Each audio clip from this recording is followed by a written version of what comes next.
Hello everyone. So I wanted to talk about the book Griffin and Sabine. It was published in 1991 and it is almost entirely told as an epistolary narrative. So it starts out with a guy named Griffin receiving a postcard from someone named Sabine. He's an artist who lives in England, and Sabine is apparently a woman who lives in the Sekman Islands, and she claims that she can see his art as he's creating it. And she tells him things about his art that no one could possibly know unless they were watching him make it, and he was alone when he was making it. So it starts off with this sort of mystery. And the really cool thing about this book is that it'll have the front of the postcard on one page, and then it'll have the back of the postcard and the writing on the next page. And then you just move over to the next postcard, front and back, writing, and on through their entire communication. And if they get to a point where and this happens a couple times, where they want to say more than they can fit on the postcard, they send each other an envelope. So same business, front of the envelope, back of the envelope. And then you can actually open the envelope and take out the letter. So it's like this really awesome interactive sort of book. And I was introduced to it actually by Mike McClelland at EIU. He always has great book recommendations. And this was one of the really awesome, really kind of whimsical choices that he introduced me to. And aside from this being an epistolary narrative, it also has some other notable formal elements that I thought were worth thinking about. So Sabine is this mysterious woman living in these mysterious Sekman Islands, right? And she does not use a return address. She gives her address to Griffin once so that he can write to her. Her letters and postcards following do not have a return address on them. They do not have dates on them, so you don't know how quickly she responded to Griffin. Griffin always uses dates. Griffin's handwriting is very, if you can see, it's kind of very square, very unfrilly, I guess, maybe is the word I'm looking for. And Sabine's handwriting is this sort of flowing, elegant script, and she always writes in this sort of red-orange ink. And Griffin generally writes in either blue ink or he types with black ink. So Sabine is already like this sort of warm, feminine presence, and Griffin is represented kind of through blue and black and white, sort of cool, more reserved maybe. And while he does open up to her, he seems kind of like the kind of person who has secrets. And while Sabine has secrets, they feel kind of warm and magical, and everything's kind of elegant and effervescent around her. So the colors and the styles of the writing also contribute to the overall, like what you overall discover about the characters. Let me see, I had a list of all the different formal elements because I knew I was going to forget them. Another thing about the postcards is that all the postcards Griffin sends are postcards that have been produced. He has done the art and they have been printed professionally for him. And on the back of the postcard, every time, there is the title of the artwork on the front because it's a business, it's professional. Sabine, on the other hand, is also an artist, and she draws the creatures on her postcards, but it seems she draws directly on the paper. I don't think they have been published or printed. The backs are unprofessional. She writes all over it, and there is no title of the artwork. And sometimes she draws little things on the backs as well.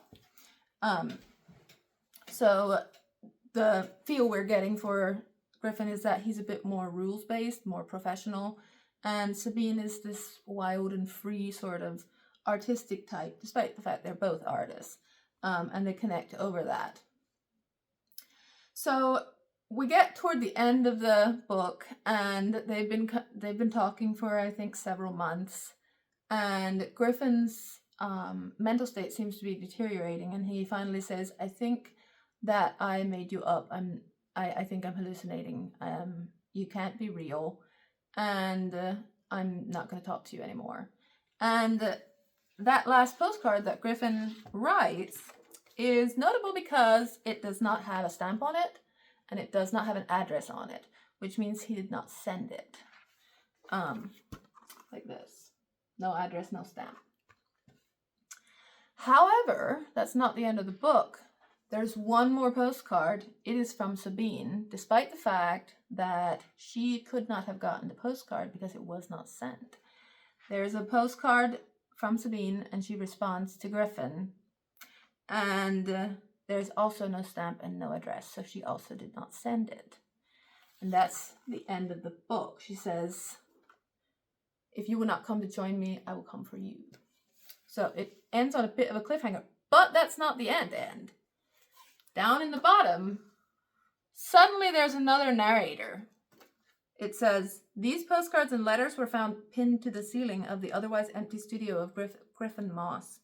Griffin Moss is missing." And that's the end of the book.